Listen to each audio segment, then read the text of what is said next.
Bienvenidos a Café Crítico de Yuru y Migue, el podcast del coloquio Mafias, The Cultures of Narcotraffic, impartido por Pedro García Caro en el Departamento de Lenguas Romance de la Universidad de Oregon. Yo soy Yuruari. Y yo soy Miguel Antonio. Y en este episodio vamos a dialogar con la idea de narcocultura. Y lo haremos a través de la obra de la artista mexicana Teresa Margolles y del escritor chileno Roberto Bolaño. Pero también tenemos invitadas e invitados, Yuruari. Sí, no vamos a dialogar solo entre nosotros, sino que vamos a construir un pensamiento más colectivo, vamos a apoyarnos en las ideas de estas personas que se han dedicado a estudiar estos fenómenos culturales a través de estos objetos y de otros. Y es muy interesante que lo hagamos de este modo, pues todo esto ha nacido de un coloquio que se supone es para que podamos tejer nuestras ideas de forma colectiva. Y sobre todo desde la particular visión de cada uno, ¿no? Porque tenemos no solamente expertos en el tema que lo intervienen desde la literatura, sino también desde las artes, desde el periodismo, es decir, un espacio interdisciplinar para pensar un tema complejo, ¿no? Un espacio con ideas complejas, precisamente para abordar una realidad igualmente compleja. Bueno, y vamos a comenzar definiendo algunos términos que estamos usando para describir este proceso en el que hemos estado llegando a algunas conclusiones, pero también, como les he dicho, lo estamos haciendo apoyándonos en las ideas, las opiniones que nos han dado los invitados a este coloquio. Pero todo esto tiene un eje, ¿no? Y el eje es la narcocultura o la cultura del narcotráfico. Entonces, para comenzar a hablar de este tema, vamos a tratar de definir qué entendemos por narcocultura o cultura del narcotráfico. Bueno, primero habría que decir que el concepto de cultura es muy complicado, ¿no? Hablar de cultura siempre implica un desafío porque cultura es tanto una práctica de un pueblo definido como el carnaval, por ejemplo, como puede ser también un modo de comportarnos, un modo de ser. Uno puede hablar, por ejemplo, de la cultura estadounidense o de la cultura venezolana. Sin embargo, vamos a dialogar un poco con lo que plantea Terry Eagleton, que es la idea de cultura. Sí, en la idea de cultura, Terry Eagleton nos explica que los conceptos de cultura y naturaleza utilizados juntos comportan una tautología. Naturaleza y cultura vendrían a ser dos asuntos que significan lo mismo, es decir, una referencia a cierta materialidad que nos compone. Es decir, la naturaleza, por ejemplo, en tanto las cosas que nos rodean, pero también la cultura como la transformación del mundo, la transformación de esa materia que nos rodea. También se puede entender la cultura como la forma en la que llamamos a lo que produce la naturaleza, ¿no? Es decir, el concepto de cultura también designa la tierra, la cultura de la tierra, la agricultura, por ejemplo. Claro, de allí que se dice, por ejemplo, que ser culto es tener algo, ¿no? Pero también saber. Sí, entonces la cultura es al mismo tiempo el hambre y el fruto. Es también adoración, ¿no? Por aquello de culto, por ejemplo, tener un culto es rendirle a adoración a algo también. Es decir, culto es también tener, pero también creer en algo. Entonces, yo diría que atrás quedaron dichos tiempos, aquellas distinciones que hoy nos no parece tener mucho sentido realmente, pues el concepto de cultura es mucho más complejo y lo sabemos, lo podemos reconocer y podemos hablar de ello. Claro, porque se trata de lo que somos, pero también de algo más, ¿no? Es decir, de todo lo que hemos hecho en nuestro devenir y lo que decimos también sobre aquello hecho, que sería como esas intervenciones, sean literarias, sean artísticas, sean cinematográficas o cualquier otro medio que utilicemos para intervenir dentro de lo que entendemos como cultura, ¿no? Pero entonces, ¿por qué hablamos de narcocultura? Muy interesante, yo creo. ¿Qué crees tú? Bueno, hablar de narcocultura es de por sí problemático si lo pensamos de acuerdo a lo que venimos diciendo. Claro. Por ejemplo, la sociología más dogmática designaría las expresiones de la cultura narco como una anomia, más bien, como algo anormal, desordenado. Claro, no, Durkheim, sí. Bueno, pero nosotros no entraremos en esa discusión, que es una discusión interesante.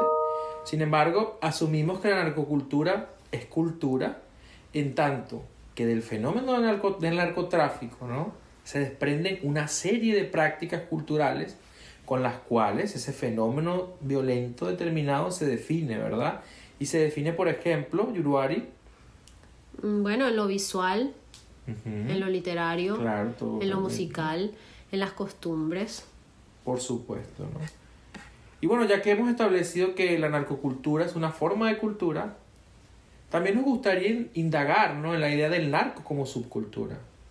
Sí, en teoría la subcultura nace de la necesidad de un grupo social de oponerse en sus creencias y comportamientos a aquello que desde la antropología y la sociología le podemos llamar la cultura dominante. Esto es cierto si lo pensamos en términos de los comportamientos frente a la ley. En ese sentido, la cultura narco se opone al orden establecido por el Estado. Pero en términos culturales, esto es más problemático. En los términos de la creación de conocimiento y las relaciones sociales basadas en esos conocimientos, el narco podría ser más bien una subcultura que opera como una rama de la cultura dominante. Claro, si pensaríamos, por ejemplo, en su marco categorial, por ejemplo, el prefijo sub indica que aquello está por debajo, ¿no? Pero desde abajo creemos, bueno, que eso sub moviliza y suministra lo de arriba. En este caso, la cultura occidental, por ejemplo, como promotora o creadora de la adicción. Entonces, la subcultura narco como uno de sus operarios. Esto es solo como obviamente para problematizar la idea de cultura. Sin embargo, continuaremos hablando de narcocultura o cultura del narco, como para hacerlo más pragmático en todo caso. Y para ser más específicos, podríamos denominar narcocultura a las prácticas y productos culturales que emanan del mundo criminal asociado a los cárteles del narcotráfico y sus actividades ilícitas, como es el caso del tráfico de psicoactivos, pero también de la trata de personas, el sicariato, entre otras formas de violencia que se instauran por el régimen de ese sujeto que Sayak Valencia llama el sujeto endriago. Ahora, ¿por qué decidimos hablar de Roberto Bolaño y Teresa Margolles en esta discusión? Interesante, ¿no? Bueno, para empezar, yo diría que se trata de que podríamos considerar productos culturales ambas obras, ¿no? De los dos. ¿Cierto? Claro, el primero, por ejemplo, escribe novelas, la segunda hace obras de arte conceptual. Es decir, ambos construyen sus respectivos proyectos creativos a partir de lo que están viendo en la realidad. Por ejemplo, Bolaño en 2666, que ya más adelante hablaremos de ello, ¿no? O la misma Margolles en sus intervenciones bien duras, ¿no? Pero ambas muestran como una violencia muy específica causada por el narco. Sí, pero yo creo que tenemos que aclarar algo, Miguel, que no entendemos el trabajo de Teresa Margolles y Roberto Bolaño como parte de la narcocultura. Más bien creemos que ambas obras muestran la violencia que se ejerce contra la mujer, como el femicidio, que sería una de las tantas expresiones de la cultura del narco. En el caso de Bolaño, por ejemplo, en su novela 2666, en el capítulo que se llama La parte de los crímenes, se encarga el autor de narrarnos una serie de crímenes que están sucediendo en Santa Teresa, que es como una suerte de alter ego de Ciudad Juárez, lugar que conocemos, ha tenido una serie de femicidios que se intensificaron con el Tratado del Libre Comercio de las Américas, como se puede ver en el documental Señorita Extraviada de Lourdes Portillo, que si no lo han visto se los recomiendo un montón, y que además fue un documental que pudimos ver en este coloquio también, que estuvo acompañado de una serie de cine. De todas maneras, Pedro nos va a poder hablar más adelante sobre eso. Y bueno, Bolaño, a través de esa misma intervención literaria, nos cuenta a lo largo de 700 páginas, horrorosas páginas por cierto, la aparición sucesiva de 110 cadáveres de mujeres en diferentes espacios de la ciudad. Y siempre lo cuentan, ¿no?, como mostrando esa interrelación entre los que posiblemente pudieron haber cometido estos crímenes, como dando a entender, bueno, que estos femicidios no son obra de un criminal o asesino en serie, como dictaría el esencialismo de la novela de detectives tradicional, ¿verdad? Sino que existe una interrelación entre ese mundo criminal, el orden institucional, obviamente político, ¿no?, económico y hasta sociocultural, ¿no?, que se ha establecido. Ujú. Entonces yo creo que con eso lo que intentamos decir también es que el victimario no es un sujeto en específico, y esto es muy importante porque allí también se crea una relación interesante entre la obra de Bolaño y de Margolles. Entonces el victimario no es un sujeto en específico, sino una relación sistémica entre el Estado, las instituciones policiales y de justicia, los medios de comunicación, el capital transnacional, entre otros actores. Es un asunto que nos permite ver el problema en su complejidad. Bueno, y Margolles también desarrolla su trabajo en Ciudad Juárez, ¿no? Ella investiga los crímenes cometidos contra la mujer, los femicidios y el modo en que estos quedan irresolutos. Su trabajo obviamente toma un camino distinto al de Bolaño, en tanto Margolles no escoge, por ejemplo, narrar los acontecimientos, sino mostrarlos con un gesto concreto, un gesto real, una evidencia, que da cuenta, bueno, de aquello que no se está diciendo. Una de las obras de las que queríamos hablar en esta oportunidad, aunque una de nuestras invitadas nos va a hablar un poco más sobre otro trabajo de Margolles, pero en este caso mencionamos, por ejemplo, las telas impregnadas con sangre que la artista recoge de las escenas de crimen, y luego ella y otras mujeres bordan con mensajes típicamente asociados al narco. La artista construye así un objeto que es sumamente político y cultural.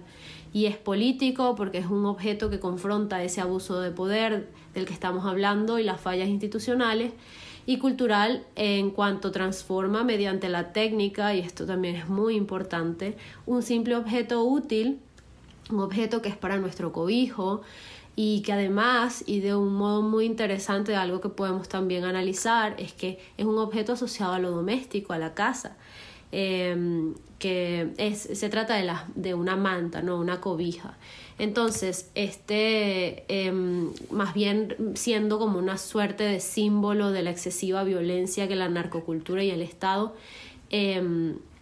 ejercen sobre la mujer, cómo la abandonan, y el modo en el que la violencia también entra en los espacios domésticos, aunque no solo en los domésticos, y eso es muy importante. Claro, porque una de las principales preocupaciones de Margolles es precisamente contar los cuerpos. Esa tarea tan dura, ¿no? Sí, porque siempre decimos esto, que el Estado es muy bueno para contar cuántas personas hay, por ejemplo, cuántos enfermos hay, cuántos cruzan la frontera, pero porque siempre le cuesta, por ejemplo, contar los cuerpos. Contar a las desaparecidas, exigir para la familia de esas mujeres la ejecución de la justicia, ¿no?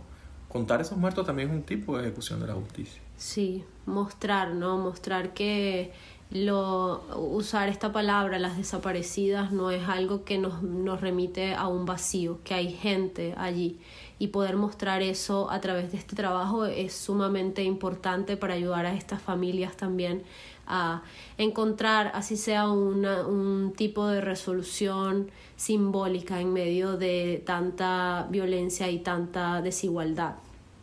Entonces, ambas obras se encuentran como en lo general, digamos, el fenómeno de la violencia estructural de Ciudad Juárez, y en lo particular, en que ambos alteran o cuestionan, diría yo, no preguntan, las nociones convencionales de la escena del crimen. De hecho, esto lo plantea Sharon Larish en un paper que nos gustó mucho, Yuruari, ¿no? Este paper se llama Space and Potentiality: The Crime Scenes of Roberto Bolaño and Teresa Margolles, ¿no? El espacio y la potencialidad y las escenas del crimen en el trabajo de estos dos creadores, lo cual nos pareció además sumamente interesante porque nos dio la posibilidad de reconocer que no somos los únicos que hemos visto el vínculo entre estos dos artistas, pero que además también pensar en la escena del crimen puede ser un lugar muy interesante para indagar en el problema estructural. Bueno, entonces Juárez representa, por ejemplo, en 2666 la ciudad fronteriza y globalizada. Eso está como súper claro, ¿no? En donde convergen todos estos actores mencionados: el Estado, las instituciones policiales y judiciales, los medios de comunicación y el capital transnacional, con las maquilas, por ejemplo, ¿no? Y de la violencia surgida de esa complejidad, bueno, es una complejidad de autores, de actores, como vemos, ¿no? Entonces, del nexo que se da en esa convergencia, pues yo creo que ahí está como ese axis del trabajo de Margolles y Bolaño. Totalmente. Y si pensamos de nuevo en lo que propone Larish, por favor vayan y lean ese artículo que es muy interesante. Yo, por ejemplo, puedo ver cómo la materia prima de Margolles no está allí para sustentar la historia de la investigación, sino mostrar ese exceso, ¿no? Y la extensión, incluso la suspensión de la escena del crimen. Porque la escena del crimen queda suspendida y también trasladada al museo, precisamente en esta, como en la expresión de su carácter irresoluto, ¿no? Entonces esa suspensión es muy interesante. Es también muy lamentable, ¿no? Pero es muy interesante que en la obra de arte podamos verlo configurado en un elemento también cargado de lo poético también. Bueno, a pesar de esa especificidad, como apunta Larish, voy a leer una cita de ella, abro comillas, dice: las dislocaciones en las obras de Bolaño y Margolles apuntan hacia la potencialidad del espacio mismo, por encima y en contra del cierre espacializado. Cierro cita. Y cuestionan si la escena del crimen, como convencionalmente se presenta, no corresponde al criminal al que estamos acostumbrados. No sé si recuerdas, Miguel, pero este es uno de los primeros, llamémosle, ejes narrativos del documental Señorita Extraviada, que es cuál es el asesino, ¿no? Esa búsqueda del asesino. Esto es muy interesante porque nos demuestra también cómo intentan las autoridades, las instituciones, darle una forma al problema, y una forma muy concreta y cerrada, y se niega también a reconocer que esta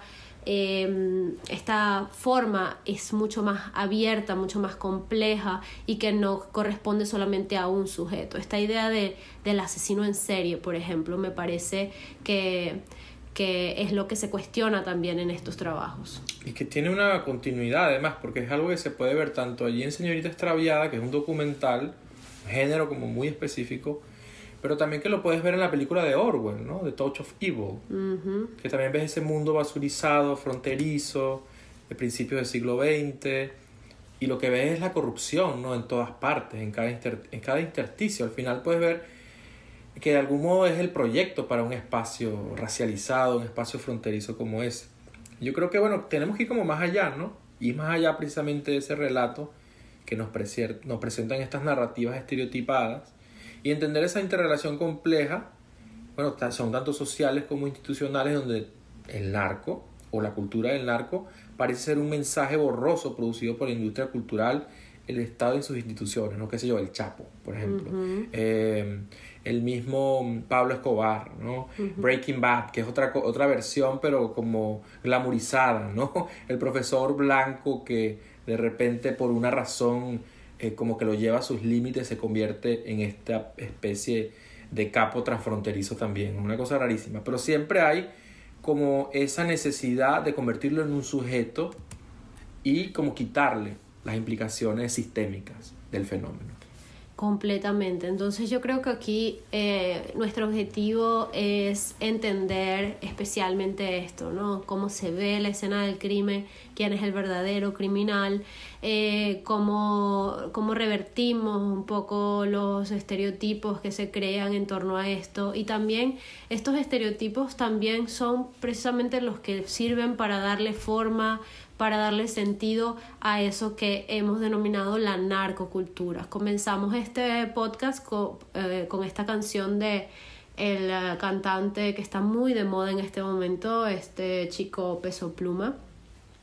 Y nuestro seminario también nuestro coloquio ha consistido en hablar de estas producciones culturales, ¿no? Y el modo en el que refuerzan estos estereotipos también, el modo en el que construyen un entramado de sentido sobre la narcocultura glamorizada también. Entonces, esto es lo que estamos tratando de ver de una manera más problematizadora, también muy interesante, porque nos permite también entender este fenómeno, pues como lo he dicho, ¿no? En esta complejidad. No vamos a hablar del capo del cartel, vamos a hablar del problema estructural que da sentido y que configura esta imagen del capo del cartel. Y afortunadamente hoy en Café Crítico tendremos a varias invitadas e invitados que son especialistas en el tema. Por ejemplo, tenemos a Adriana Miramontes Olivas, quien es curadora de arte latinoamericano y caribeño del Jordan Schnitzer Museum of Art. Ella ha estudiado en detalle, podríamos decir que es una especialista en la obra de Teresa Margolles. De hecho, podemos leer su investigación en el artículo de los neoliberarchivos de Teresa Margolles, Arte Contemporáneo en la Frontera México-Estados Unidos, que fue publicado en el Journal Latin American and Latinx Visual Culture de la Universidad de California. Nos encontramos con Adriana y le preguntamos de qué manera la obra de Teresa Margolles describe la situación del narcotráfico en la frontera y qué nos propone como objeto cultural, que aporta la obra de Margolles en términos culturales para comprender el fenómeno del narcotráfico y la violencia. A ver, Adri, ¿qué nos tienes que decir al respecto? La obra de Teresa Margolles puede ser atractiva y hasta deslumbrante. Me refiero a la serie Ajuste de Cuentas, en donde los espectadores encuentran dentro de la galería objetos que son íntimos, personales, símbolos de un estatus social medio o alto en la representación de diversas joyas. Sin embargo, estas piezas, hechas en oro, que representan temas como el deseo y la riqueza, tienen una historia trágica. Margolles crea estos anillos, cadenas y otro tipo de adornos con materiales que pertenecen a escenas de crímenes. Ella y su equipo toman el rol de investigadores, detectives o hasta periodistas persiguiendo la nota roja, ya que visitan la escena de, por ejemplo, un asesinato y aseguran la evidencia. Este rol de investigador, catalogador, archivero, es lo que a mí me interesa. De cierta forma, Margolles documenta el crimen y lo que Achille Mbembe llama la necropolítica, una política donde el derecho a la vida no está garantizado, sino donde puede ser robado por cualquiera. Margolles busca entonces contrarrestar tanto la necropolítica como la política de negación, donde el gobierno desmiente las atrocidades que se cometen en el país para mantener el poder y evitar cualquier responsabilidad. Entonces, al presentar estas piezas en oro, que comúnmente se encuentran en un negocio comercial o en el hogar, Margolles no solamente reconoce la violencia actual, sino que la pone en primer plano dentro de la galería de arte. De esta forma, emite responsabilidad en los espectadores, los consumidores, quienes en muchas ocasiones perseguimos el placer, el bienestar personal, enfocándonos en lo espléndido, en lo agradable, sin tomar en cuenta el precio verdadero, que es el sufrimiento del otro, la ausencia de una memoria colectiva y una apatía generalizada que permite la impunidad y la propagación de la violencia. Buenísimo, muchas gracias Adriana por ese comentario estupendo que haces sobre el trabajo de Teresa Margolles. Y me parece que has dado en el clavo en reflexionar sobre un asunto que tenemos que pensar en relación a este trabajo y oponerlo de algún modo a los objetos de la narcocultura, por ejemplo. Tú has hablado del placer y el hecho de que la obra de Margolles nos confronta con esa necesidad nuestra de buscar en el objeto artístico el placer, ¿no? Al principio, hace algunas palabras que he dicho anteriormente, comentaba que esta artista lo explora de un modo poético, pero tenemos que distinguir entre lo poético y lo que también hemos llamado como lo glamorizado, ¿no? No queremos decir con esto que embellecemos un problema, sino que lo presentamos como algo que tiene que conmovernos, que tiene que cambiar nuestra vida. Y creo que ahí es donde este trabajo de Margolles tiene una gran potencia estética, artística, para transformar nuestro modo de pensar una vez que estamos frente a ella, y eso lo logra no solo como obra de arte, sino como obra política también.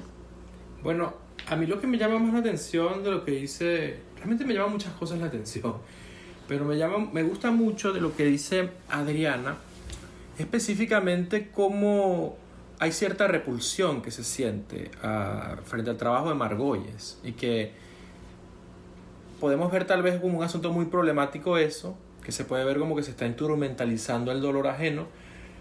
Sin embargo, esta intervención puede dar y ofrecernos cosas que tal vez la intervención puramente racional de un análisis, digamos, de las ciencias sociales, etcétera, no podría darnos, ¿no? Entonces, yo siento que esa intervención de Margolles nos da un poco lo que nos dice Adriana, pero también lo puedo poner en diálogo, por ejemplo, con el famoso texto de Susan Sontag sobre el dolor de los demás, que tú conoces muy bien, Yuruari, pero también con las imágenes, por ejemplo, que suceden actualmente de las cosas que están pasando en Palestina, ¿no? O sea, porque a veces tú ves las imágenes en redes sociales y tal vez podrás querer evitarlas, pero eso no quiere decir que ese dolor no esté sucediendo. Pero al mismo tiempo entiendes también la utilidad, en todo caso, y todo lo problemático que eso implica, ¿no?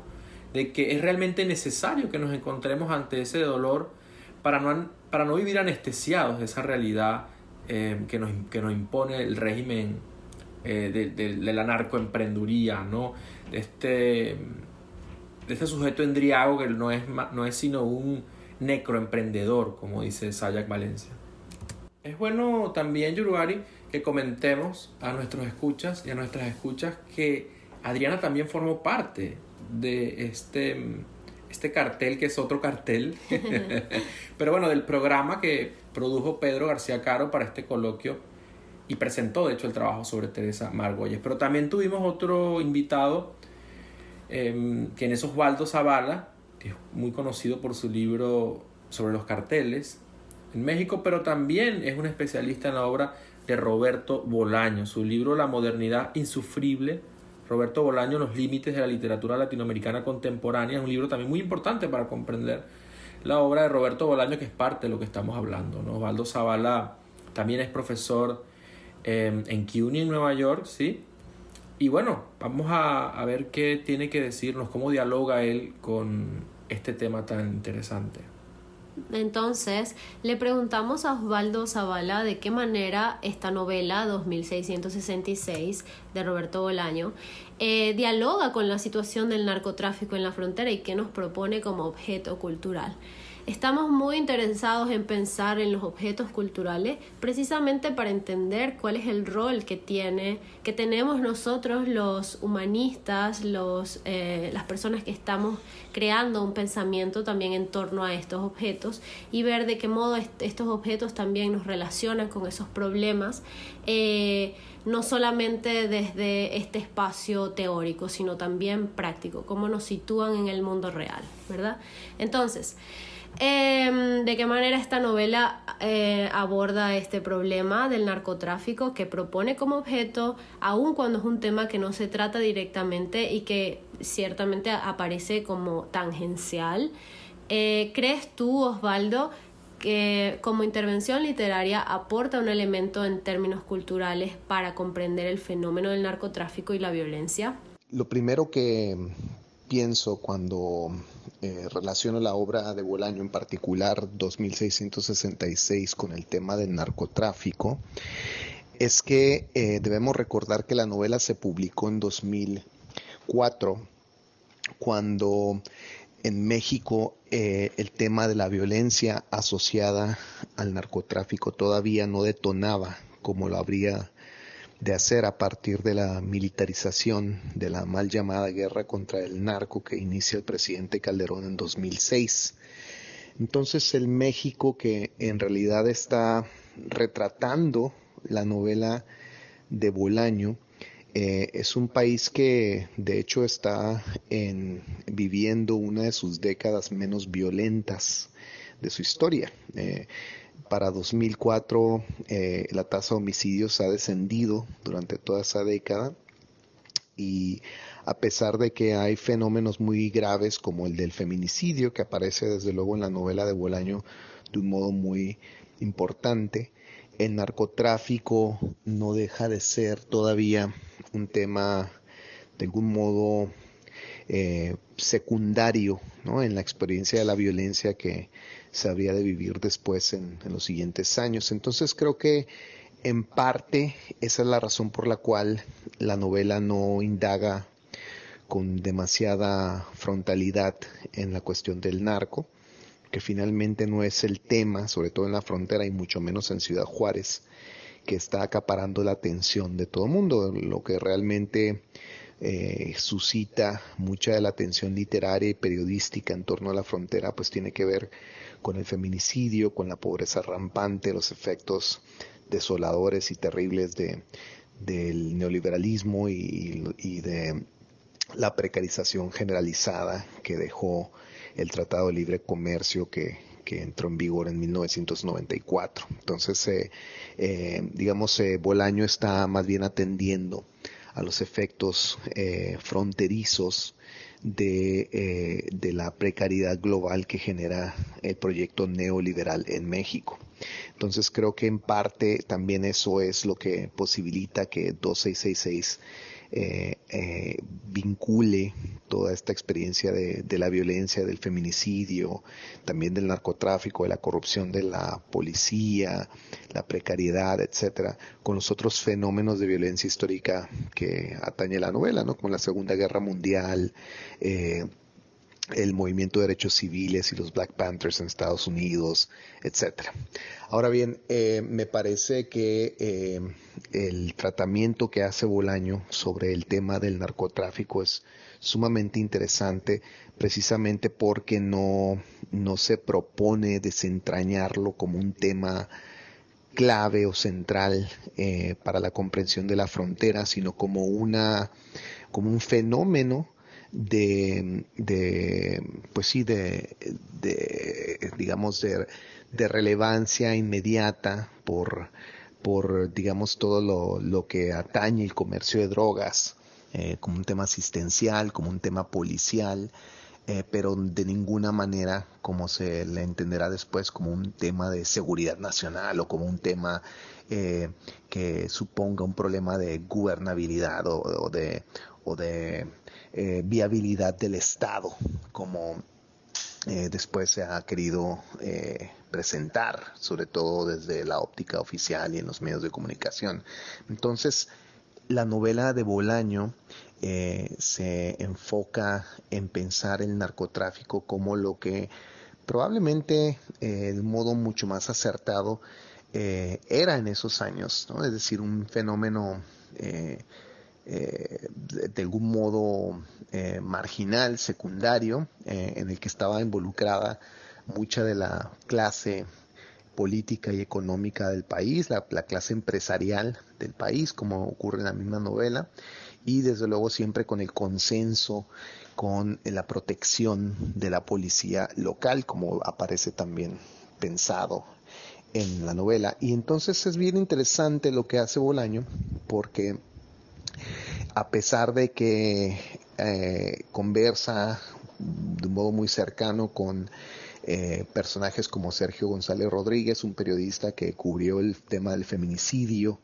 en Ciudad Juárez, él se aleja de estas narraciones o entendimientos alarmistas, que incluso mitificantes del fenómeno del feminicidio, del narcotráfico, para pensarlo más bien como una cuestión estructural dentro de la frontera. Entonces, es bien interesante ver cómo Bolaño trabaja en contra de muchas de las lecturas más estandarizadas que se habían hecho sobre Ciudad Juárez a finales de los años 90, como el propio libro de González Rodríguez, Huesos en el Desierto.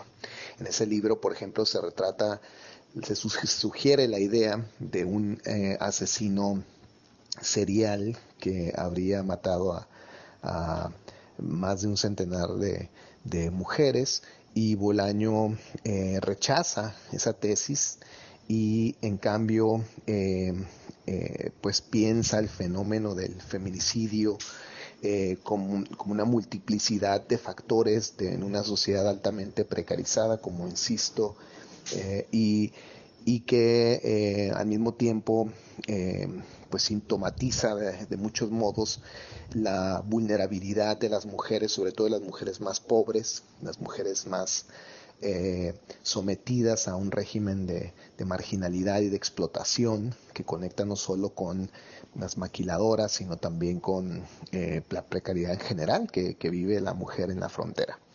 Entonces, me parece muy interesante en ese sentido lo que hace Bolaño tanto con el tema del feminicidio como con el tema del narcotráfico. Hay una escena que yo discuto también en mi libro La modernidad insufrible, sobre que es el momento en el que uno de los personajes, que es un policía, está en un restaurante, o creo que es un bar, ahora no recuerdo muy bien, y está observando a unos músicos tocar para otra persona cuyo rostro no podemos ver directamente. Y a mí me fascina ese momento porque el policía está detectando que hay algo de violencia, de temor, de enorme inquietud en el rostro de los músicos que sí puede ver de frente y que están siendo afectados por la presencia de este hombre y su pareja, que al parecer pues tiene enorme poder e influencia sobre ellos. Entonces es muy interesante porque el rostro de esta persona no aparece y en algún punto el policía supone que podrían ser traficantes, pero en realidad no atina a decirlo, y de hecho más bien piensa que se trata de algún tipo de personaje empoderado, pero no realmente un narco, no necesariamente un narco. Entonces esa afirmación literaria me parece muy importante, ¿no? Porque parecería decir casi Bolaño con esto que el fenómeno del narcotráfico, sobre todo en esos años, no podía conocerse frontalmente y que había entonces que asumir que mucha de la representación del narcotráfico que se hacía en esos años, y yo creo que se sigue haciendo, necesariamente se produce a partir de un ejercicio de mitificación desbordada que está con las más de las veces informado por el discurso oficial que monstrifica, que vuelve psicópatas, asesinos, despiadados, monstruos a los traficantes, mientras que en la novela de Bolaño pues los traficantes, como ya he dicho, aparecen más bien como personajes bastante normalizados al interior de la sociedad, generalmente con varios negocios legales e ilegales y con el consenso y la protección y el contubernio de la policía. Entonces, pues me parece fundamental ese momento de Bolaño que pareciera decir con su novela que el único gesto de honestidad literaria que podría hacer un escritor mexicano y latinoamericano al pensar fenómenos como el narcotráfico es reconocer los límites de representación que están ante ellos, y el desafío entonces no es tratar de imaginar imitando al discurso oficial, sino más bien señalar precisamente ese no sé de la literatura, que me parece que es mucho más fascinante y mucho más útil para encarar problemas tan graves como la violencia de género o el crimen organizado.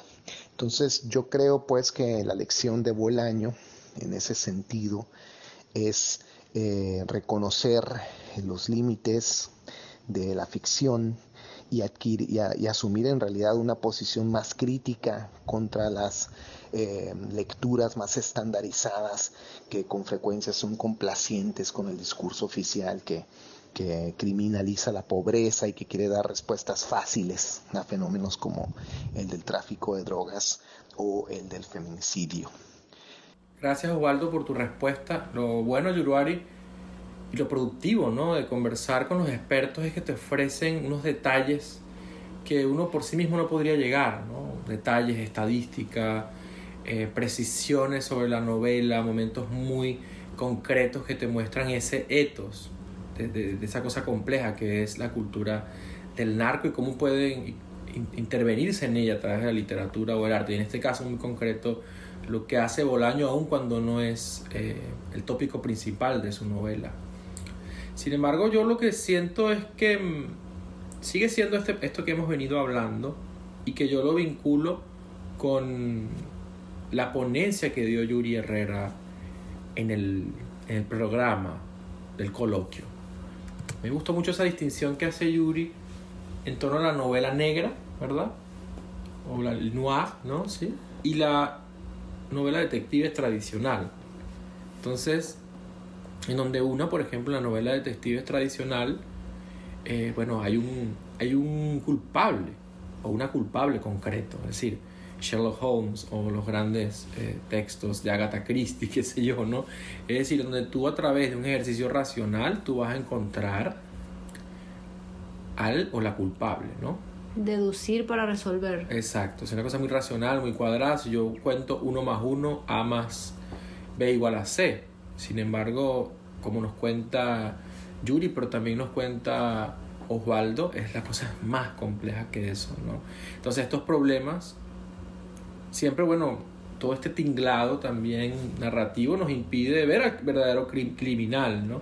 Que no es el asesino en serie que le gustaría a la gente del FBI, ni tampoco el capo del cartel que nos muestran los productos culturales relacionados a este fenómeno. Es muy complejo, así como lo plantea Zavala y como lo plantea también Yuri Herrera, ¿no? Porque Yuri comenta, por ejemplo, que el asunto va más hacia el detective de novela negra, porque es que se trata de este sujeto que está ante la corrupción del mundo, ¿no? Una corrupción sistémica en un mundo basurizado, en un mundo que roza con la distopía, medio cyberpunk también, una precarización por todas partes, que esa misma precarización lleva, por ejemplo, a los sujetos masculinos de los estratos más bajos de la sociedad al necroemprendimiento, por ejemplo, ¿no? Es decir, el sicariato es una opción de trabajo, ¿no? El mercado laboral del necroemprendimiento es todo lo que despliega la violencia machista de la narcocultura, como bien nos explica Sayag Valencia en Capitalismo Gore, ¿no? Muchas gracias de nuevo a Osvaldo por su intervención maravillosa y bueno, seguimos con otros de nuestros invitados. También tenemos a Yuri Herrera, quien fue invitado en el coloquio. Yuri Herrera es escritor y es académico también, está en la Universidad de Tulane. Básicamente la obra de Yuri siempre gira en torno a estas distopías, estas cosas fronterizas, narrando de algún modo también al pueblo mexicano, ¿no? y sus problemáticas, como por ejemplo en su novela El incendio de la mina El Bordo. Le preguntamos a Yuri, ¿no? Él en su presentación habló sobre el fin del mundo. Entonces, Yuri, ya que hablaste sobre ello, sobre el colapso de la sociedad y comparaste la novela de detectives clásica con la novela negra, comentaste, que es algo que también hemos estado discutiendo en el programa, que la primera representa o nos presenta a un detective racional que resuelve el crimen, mientras que la novela negra y su dimensión gótica explora la corrupción del sistema social que permite el crimen. Entonces queremos analizar 2666 de Bolaño y las mantas impregnadas de sangre y bordadas de Teresa Margolles. Entonces la pregunta sería más o menos, ¿qué intervenciones crees que hacen estas obras? ¿Reconocen al criminal y los actores involucrados? ¿O presentan una suerte de crimen líquido, como dice Bauman, ¿no? A propósito de esas cosas que se cuelan en los intersticios de la sociedad y que, bueno, que revela problemas sistémicos, ¿no? Esa operación, la del criminal como una entidad sistémica, también la observamos en tu obra narrativa literaria. ¿Qué opinas al respecto? Bueno, yo creo que estas dos obras se inscriben en un momento, pensando ese momento en términos largos, en el que por un lado tenemos un exceso de información y por otro una falta de conocimiento sobre las tragedias colectivas que nos aquejan. Se acercan a esta paradoja desde dos lugares aparentemente contradictorios. Bolaño explota la sobrepoblación de cadáveres, poniéndonos sus nombres uno tras otro hasta el hartazgo, de tal manera que los nombres dejan de tener sentido como método de identificación y revelan que hemos convertido algo sagrado en una hoja estadística. Mientras que Margolles nos confronta con una versión concreta, pero aparentemente sin rostro de la catástrofe. El lienzo en el que está inscrito el rastro de la violencia, que a la vez podría pertenecer a cualquiera de nosotros, pero que incluye el ADN de personas específicas cuya historia desconocemos, pero está ahí, literalmente, expuesta a centímetros de nuestra nariz. Muchas gracias, Yuri. Lo que más me gusta de tu intervención, de la intervención de Yuri Yuruari, es que Yuri Yuruari, ¿no? Y con Y, es que es incisivo, es crítico, pero sobre todo es ético. Y es como el gran problema, suele ser el gran problema cuando hablamos de estas intervenciones literarias o intervenciones artísticas que suelen ser muy problemáticas.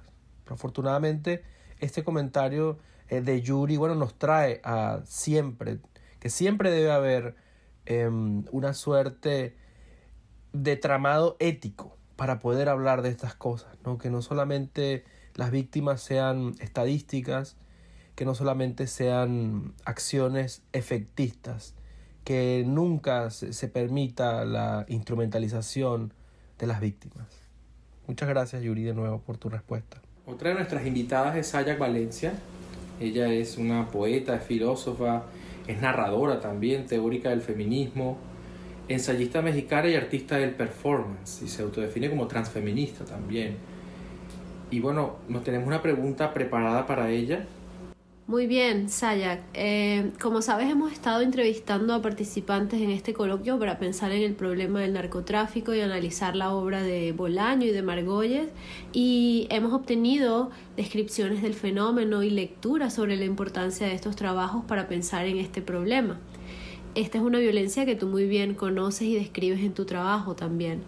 Pero a partir de tu intervención en este coloquio nos quedamos pensando en esta posibilidad de avanzar hacia un horizonte más luminoso y salir también del entrampamiento del análisis que muy seguido nos condiciona a ver todo desde el lente del dolor y la muerte. Creo que realmente todos los participantes de este coloquio han tenido también una intención constructiva. No queremos decir con esto que nos hemos estado enfocando únicamente en el mal, pero ciertamente este es un tema en el que es necesario pensar en el mal, ¿no? En la muerte, en la violencia. Y creemos todos nosotros, los participantes de este coloquio, que esto es necesario, pero también nos gustaría ver cuál es ese horizonte constructivo, ¿no?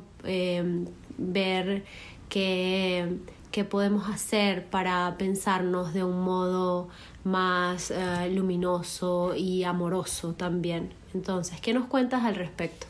Sobre la pregunta de cómo pensar el problema del narcotráfico en México en el mundo a partir de inspiraciones como Teresa Margolles o las pistas que nos proporcionó Bolaño en su obra, sobre todo en 2666, y cómo pensar también estas lecturas de la necropolítica y de la narcopolítica desde un lugar que no repita solamente voces intelectuales que pueden estar vinculadas solo con el conocimiento de la violencia per se o con la reivindicación de un victimismo que resulta a veces muy poco productivo en el sentido de la potencia creativa.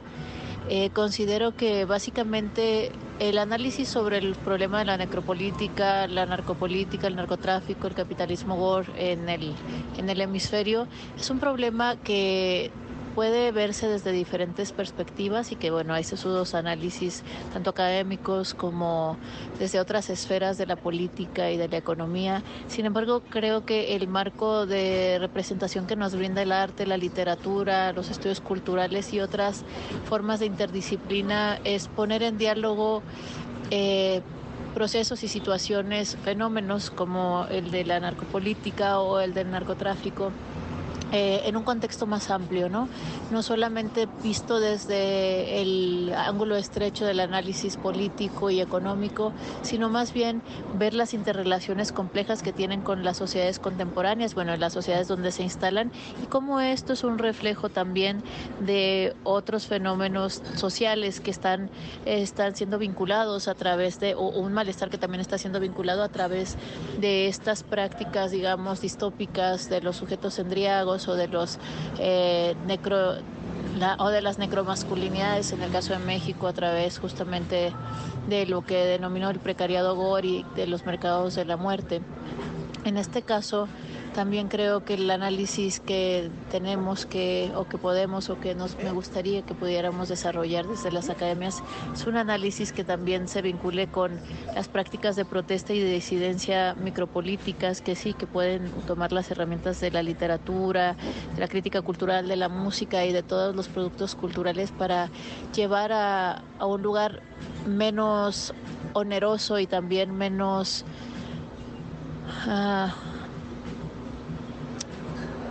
menos extractivista, ¿no? Me refiero a que hay muchas series sobre el narcotráfico ahora, Netflix y casi todas las plataformas tienen series casi de culto sobre el narco. Sin embargo, pues el problema del narco en nuestras regiones sigue siendo un problema que no es solamente descriptivo, sino que es un problema muy vinculado con el colonialismo, la explotación, la racialización, el género masculino y otras cuestiones que, como te decía, podemos pensar en una imaginación política para pensar en esta narcografía, ¿no? Que no solamente remite al trasiego de drogas, sino ya a un espacio biocultural casi integrado a nuestra subjetividad, para pensar cuál es nuestra relación y también para pensar otras imaginaciones políticas y discursivas frente a este fenómeno que resulta muy lacerante, pero que también es una noticia de lo que está pasando en nuestros territorios desde hace siglos y que nos está de alguna manera explotando en la cara.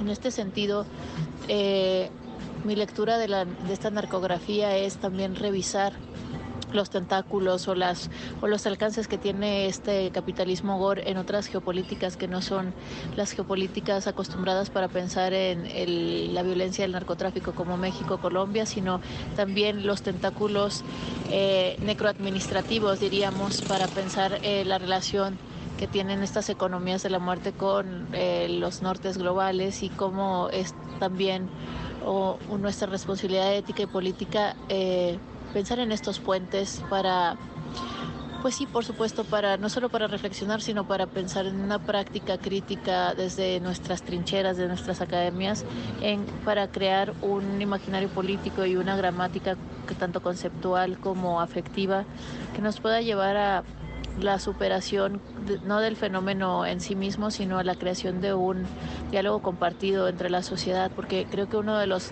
problemas más lacerantes del narcotráfico y de la violencia en México es que ha desintegrado el tejido social y ha dejado a las personas en una anomia muy preocupante, ¿no? Si no podemos nombrar lo que nos sucede, entonces podemos ser arrasados y también podemos ser arrollados por políticas conservadoras que a favor de nuestra seguridad o poniendo nuestra seguridad como caballo de Troya, está arrasando con una serie de derechos adquiridos y de todas las poblaciones.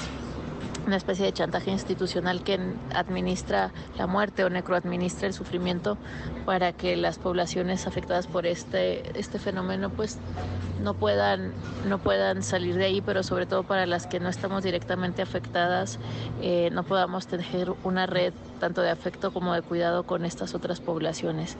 Entonces, mi propuesta es, por supuesto, salirnos un poco de la epistemología tradicional y empezar a dialogar con campos discursivos que no tienen que ver solamente con el análisis más formal, sino con otras prácticas más alegres, unas militancias donde la potencia de crear y la imaginación política también ayude a tejer lazos para una comunidad de sentido frente a la necropolítica. Muchas gracias, Sayak, por haber participado en el coloquio. Por supuesto, nos sentimos realmente privilegiados de haberte escuchado, de haber compartido contigo en esta oportunidad, de haber conocido tus ideas más recientes sobre los temas que investigas y además también por compartir esta porción extra de información que nos traes para el podcast, que además nos permite cerrar este podcast en un tono sumamente constructivo e interesante. Y bueno, una de las cosas que comentábamos Miguel y yo cuando estábamos pensando en la creación de este episodio del podcast era precisamente que este coloquio requería un resultado final que demostrara, ¿no? Que le mostrara a las personas que no habían podido asistir la manera en la que se habían tejido las voces en este encuentro. Entonces creo que el podcast es un modo también de demostrar que hay otras formas en las que en la academia estamos pensando en estos problemas y situándolos también en un espacio colectivo de conocimiento. Y sí, lo que mencionas también nos permite reconocer la importancia de la obra literaria de Bolaños y la del trabajo de Margolles para pensar en estos problemas, como tú dices. Es importante pensar en lo que nos sucede, por supuesto.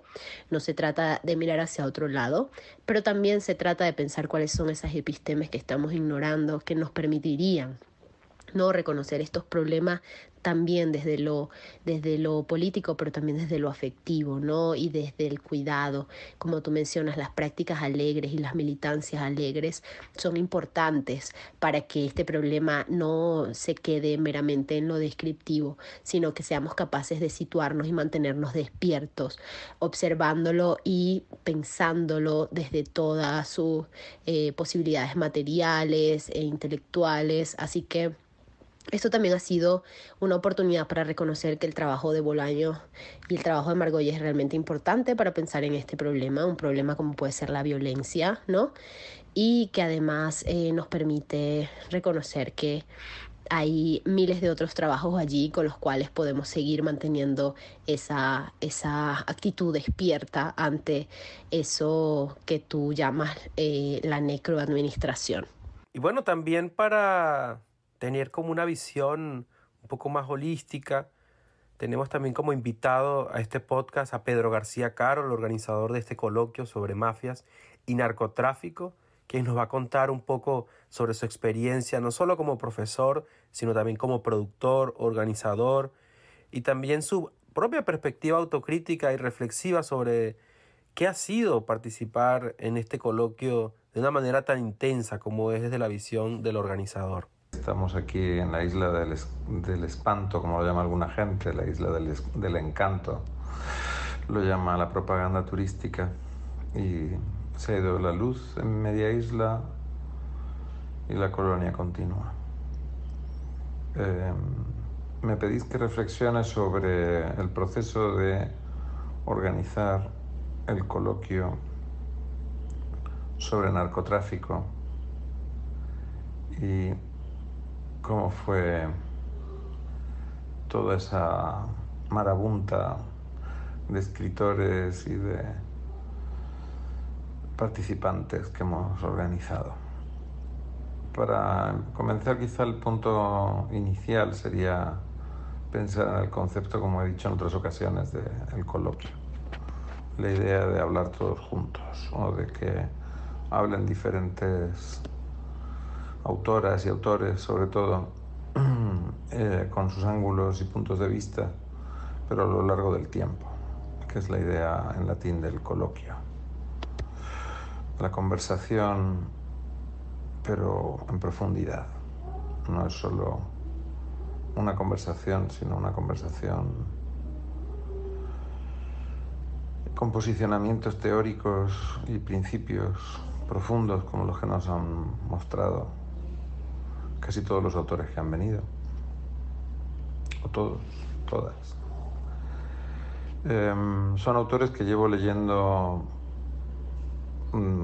más de una década, y a varios de ellos pues los había conocido en las últimas 20 y más años, como es el caso de mi amiga Moira Fradinger, por ejemplo, pero también de Oswaldo Zavala. Y a los demás pues los he conocido por correo o por Facebook o de otras maneras, además de haberles leído, y ha sido un placer pues profundizar en esa amistad.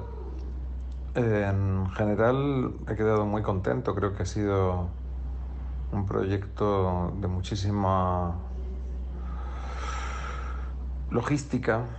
Todavía estoy haciendo reclamaciones de gastos y cerrando los honorarios y todo lo que es las bambalinas de una serie de invitaciones tan costosas como complejas, con toda la administración que tenemos detrás. Pero merece la pena porque proyecta el trabajo de estos colegas, proyecta nuestro propio departamento, nuestro nuevo doctorado, nuestro campus. Y sobre todo para mí lo más importante es que les proyecta a ustedes, los participantes, les hace tener un diálogo directo con estos autores y autoras de cara al futuro, de manera que tienen pues línea directa, como han podido ver. Desmitifica un poco la idea del autor, que es un concepto abstracto de biblioteca casi, o de fotocopia, o de PDF, o de visualización pasiva, y tenemos un contacto humano. Primera pista. Segunda pista. Seguimos con el apagón, que lleva ya más de 45 minutos. Y estamos recién llegados a un apartamento que claramente necesita algo de ventilación y de acondicionado a estas horas, al caer la tarde. Pero bueno, aquí estamos viviendo la poscolonia. El concepto de las clases medias poscoloniales y de la burguesía mafiosa, del acercamiento fanoniano a las mafias y a las gangas narcotraficantes del sur y el norte, me parece que es lo que más coherencia le da finalmente a esta mirada a través de la lógica extractiva y de la lógica de la producción narcoagrícola exportadora y de cierta dependencia de capitalización norteña y de producción sureña, y ese análisis que nos permite avanzar, además de leer lo que ya está publicado y lo que ya está conceptualizado y analizado, el pensar hacia el futuro, el seguir recreando los debates, es parte de la idea principal de fomentar un diálogo y un coloquio. Me hubiera gustado quizá que los ponentes hablaran entre ellos, lo han hecho de muchas maneras, porque los hemos citado entre ellos, los hemos hecho conversar a través de nuestras preguntas, y también ellos se citan y se conocen, se toleran más o menos y se admiran también más o menos, y eso es interesante, el ver el tejido de esa ciudad virtual letrada del mundo académico que analiza el extractivismo narcoléptico. He quedado fatigado porque han sido muchísimos otros temas a lo largo de estos 2 meses y de muchos otros compromisos, pero la verdad es que creo que merece la pena. Les he visto a todos muy comprometidos con las visitas y con las conversaciones, con las lecturas. Me hubiera gustado escuchar mucho más de ustedes y no sé cómo se podía haber hecho quizá mejor. A mitad de trimestre me pidieron que retirara las conversaciones en Canvas, lo cual pues me parece un poco frustrante, porque yo las iba leyendo, pero no... Ahí se tejió como un silencio de ese lado. Me hubiera gustado mantener abierto y escuchar más. Ahora estoy ya empezando a recibir los ensayos finales. En general, con los estudiantes undergrad del grupo 400, pues tuve sensación de escuchar más sus lecturas y sus puntos de vista, y no sé cómo lo podemos haber hecho de otra manera con el formato del coloquio 623, para que hubiéramos tenido, pues no sé si una reunión adicional o una reunión virtual para complementar ese problema de horario. Ese sería para mí quizá mi autocrítica, es que el horario de 5 a 7 y media, 8 menos 10, pues quizá no cuadraba bien luego con el horario de las cenas, sobre todo en las últimas visitas. Eso lo acortaba todo, y que tampoco dio el formato demasiado espacio para que ustedes tuvieran más protagonismo y más oportunidad de hablar en general en el foro público, aunque todo el mundo tuvo su momento de preguntas, pero me hubiera gustado que también se plasmaran mejor sus pareceres y sus ángulos y en general sus proyectos. Eso es en la lista del deber, más que del haber, algo que pensar para futuros coloquios, dado que las 3 horas pues no dan para muchísimo más. Y yo por eso lo había construido en el lado virtual. Pero bueno, mejoraremos y seguiremos pensándolo. Creo que el tener también las películas en paralelo, el tener muchas otras opciones y diferentes ángulos, con el ángulo italiano también incluido, le ha dado una profundidad y una riqueza adicional que no hay que de alguna forma despreciar, porque es importante visualizar el Caribe, Latinoamérica, en ese tejido global del que siempre ha sido parte desde su colonización primera, ¿no? Y que es fundamental tenerlo de cabeza y de entrada, también de salida.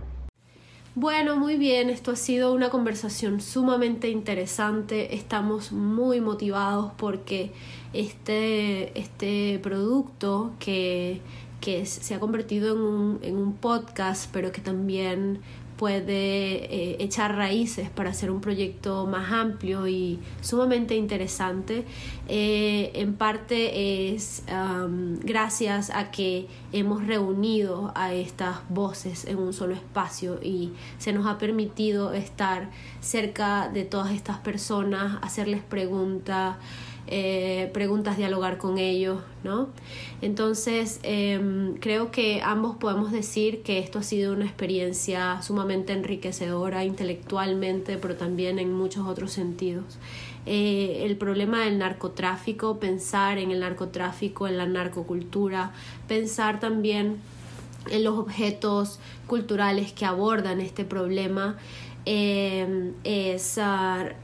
realmente requiere de nosotros atención, pero también requiere emoción, requiere que conectemos con este problema estructural que no solamente compete a México, sino, como sabemos, también a otros países de Latinoamérica, que pensemos juntos también en posibles soluciones, modos de interpretar, pero también de construir juntos. Entonces estoy muy contenta con esto, Miguel. ¿Tú qué piensas? ¿Qué crees que nos queda también de este coloquio y de qué modo también vamos a hacer algo con esto, ¿no? Claro, me parece muy interesante lo que comentas y claro, se podrían decir muchísimas cosas de un problema tan complejo y que tiene tantas aristas y tantos modos de abordarlo. Pero me gustaría hacer 2 tipos de apuntes al respecto. El primero sería sobre salir de la academia. ¿Cómo se sale de la academia aún estando dentro de la academia, por ejemplo? Como una pregunta problemática, pero como una práctica también. Entonces yo siento que la diversidad de actores, la diversidad de lecturas, de presentaciones, de invitadas e invitados que Pedro logró como curar para este coloquio, nos ofrece esas posibilidades de la academia. Es decir, así como hay un speaker que usa slides, por ejemplo, ¿no? Que nos describe maravillosamente como Moira Fradinger, cómo las Antígonas tejen sus patrones por todo el continente y por todo el mundo. También hay un tipo de orador o de oradora que simplemente utiliza su pedagogía en clase, ¿no? Que incluso frente a la desobediencia que puede presentarse en el salón de clase, existe la sensibilidad para abordarlo. Y que también existen textos como los textos literarios, no solamente de Bolaños o las intervenciones en los objetos culturales de Margolles, sino también en nuestros propios presentadores, ¿no? Es decir, cuánto tuvo que investigar Yuri Herrera, por ejemplo, para poder hacer cada una de sus novelas. Y que todas estas intervenciones son modos de conocimiento. Y todos los conocimientos son modos también de entendernos como comunidad, y que solamente a través de esa apreciación diversa es la única salida que podemos encontrar para bueno, para romper con este etos, porque este etos de la necroemprenduría es un etos que forma parte del mismo, es como un epifenómeno del neoliberalismo de algún modo, ¿no? Entonces, en ese sentido, creo que hacia allá debemos ir, ¿no? Eso como, digamos, como hacia lo interno, porque el otro apunte que tenía era hacia lo externo, ¿no? Cómo ahora toda esta reflexividad puede llevarse a una práctica, una praxis externa que implica acción, que implica actividad, que implica convertirnos en sujetas y en sujetos activos, ¿no? Para transformar precisamente la realidad que se nos presenta en el exterior. Claro, y esto comienza, como tú acabas de decir, comienza en este diálogo, cuáles son los modos en los que creamos el diálogo, ¿no? Para mí ha sido muy interesante estar en un coloquio, lo cual realmente no es una experiencia que se tenga muy seguido en estos espacios, pero lo que me ha encantado de este proceso ha sido pues romper un poco la estructura también del salón de clases, ¿no? Tener este espacio más horizontal para conversar con todos ellos en términos como tú lo has planteado, Miguel, ¿qué vamos a hacer, no? ¿Qué vamos a hacer con esto? Entonces me encanta porque nos convierte en sujetos activos, no estudiantes objetivos que toman una distancia con su objeto de estudio, sino que estamos allí en relación con él. Bueno, esto ha sido maravilloso. Quiero darte las gracias, Miguel, porque además una cosa que se nos olvida mencionar es que la posibilidad de que esto se convierta en un diálogo, este diálogo entre tú y yo, también es sumamente enriquecedor y productivo también, porque tú y yo solemos tener estos diálogos que no quedan registrados, pero esta vez tenemos la oportunidad de registrarlo y de convertirlo en un objeto también cultural valioso. Esto va a valer mucho y no lo digo en términos de dinero, pero esto va a valer mucho en el futuro. Claro, hay que poner a la necroemprenduría como una emprenduría de la esperanza también, del horizonte, de lo posible. Y no, bueno, estuvo maravilloso. La verdad es que yo espero que este sea el primero de muchos café críticos de Yuru y Miguel. Eso es. Chao, gracias por escucharnos.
querer.